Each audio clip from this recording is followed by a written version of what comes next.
Injil suci menurut Santo Lukas bab 6 ayat 6-11. Pada suatu hari Sabat, Yesus masuk ke rumah ibadat lalu mengajar. Di situ ada seorang yang mati tangan kanannya. Ahli-ahli Taurat dan orang-orang Farisi mengamat-amati Yesus. Kalau-kalau ia menyembuhkan orang pada hari Sabat, agar mereka mendapat alasan untuk menyalahkan dia. Tetapi Yesus mengetahui pikiran mereka. Ia berkata kepada orang yang mati tangannya, "Bangunlah dan berdirilah di tengah." Maka bangunlah orang itu dan berdiri di tengah. Lalu Yesus berkata kepada mereka, "Aku bertanya kepada kalian, manakah yang diperbolehkan pada hari Sabat? Berbuat baik atau berbuat jahat? Menyelamatkan orang atau membinasakannya?" Sesudah itu ia memandang keliling kepada mereka semua, lalu berkata kepada orang sakit itu, "Ulurkanlah tanganmu." Orang itu mengulurkan tangannya dan sembuhlah dia. Maka meluaplah amarah ahli-ahli Taurat dan orang-orang Farisi. Lalu mereka berunding, apakah yang akan mereka lakukan terhadap Yesus. Saudara-saudariku terkasih, menurut bacaan Injil hari ini, ahli-ahli Taurat dan orang-orang Farisi berharap menemukan sesuatu yang dapat digunakan untuk melawan Yesus.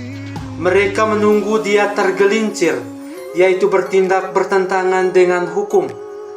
Ini adalah cara pandang yang sangat negatif terhadap seseorang. Kadang kita memperhatikan orang lain untuk melihat apakah mereka melakukan sesuatu yang mungkin membuat mereka terlihat buruk. Ini adalah kasus mewaspadai kesalahan atau kegagalan sesama. Ini jelas bukan cara Yesus memandang orang lain.